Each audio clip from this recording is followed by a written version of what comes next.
Gibana-banang maabot sa 17.5 milyones pesos ang danyos sa sunog na milamoy sa usa ka factory sa Pulpogan, Consolacion.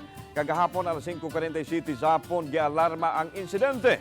Giisa sa third alarm, Apektado ang kompaniya nga nag-manufacture og mga insulation foam.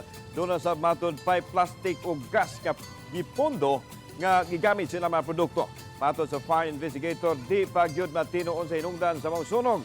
Pag-ulbo sa kayo, doon na 5 trabahante sa mga kumpanya. Padayon ang investigasyon sa kabumbiruhan sa fire incident. Dali siguro kayo. Ang pagkuhan sa kayo, kay tungod, mga plastic mong good.